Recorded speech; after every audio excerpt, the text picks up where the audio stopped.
त्याच्यामध्ये कंझ्युम करणारा आहे तेवढा जबाबदार आहे, विकणारा आहे तेवढा जबाबदार आहे, इन्फोर्स नाही करणारा आहे तेवढा जबाबदार आहे. जो कोणी जबाबदार असेल आपण त्याच्यावरती कारवाई करणार आहोत. मी मोका लावण्याचे आदेश पारित केलेले आहेत. गुटखा खाणाऱ्यांना आता जेलमध्ये जाण्याची किक बसणार आहे. राज्यात गुटखा बंदी असतानाही अवैध गुटखा व्यापाराचं जाळं दिवसेंदिवस वाढत चालल्यानं तुकाराम मुंढेंनी आक्रमक पवित्रा घेतला.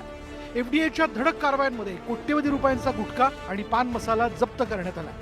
या अवैध व्यवसायामागे संघटित टोळ्या कार्यरत असल्याचंही तपासात उघड झालंय. त्यामुळे त्यांच्यावर संघटित गुन्हेगारी अंतर्गत मकोकानुसार कारवाई केली जाणार आहे.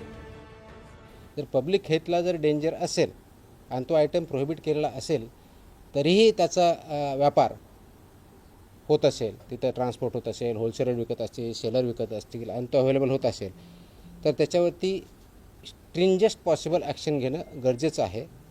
ह्या निष्कर्षापर्यंत पोहोचल्यामुळं आज दिनांक 12 जून रोजी मी मोका लावण्याचे आदेश पारित केलेले आहेत. गुटख्याचे किरकोळ विक्रेतेच नव्हे तर उत्पादक, पुरवठादार, गोदाम चालक, तिथले कर्मचारीही आता कायद्याच्या कक्षेत आलेत. संघटित गुन्हेगारीच्या माध्यमातून सुरू असलेल्या अवैध व्यापारावर कठोर कारवाईची गरज निर्माण झाली होती. गुटखा आणि तंबाखूजन्य पदार्थांमुळे कर्करोगासह अनेक गंभीर आजारांचा धोका वाढत असल्यानं त्यावर कारवाईची मागणी केली जात होती. सार्वजनिक आरोग्याशी खेळ करणाऱ्यांविरोधात कोणतीही दया दाखवली जाणार नसल्याचंही तुकाराम मुंढेंनी स्पष्ट केलंय. एकंदरीतच धडाकेबाज कारवाईमुळे राज्यातील गुटखा माफियांचं धाबत दणाणलंय. ही कारवाई सुरूच राहावी अशी प्रतिक्रिया जनसामान्यातून व्यक्त केली जाते. Bureau report, news 18 Marathi.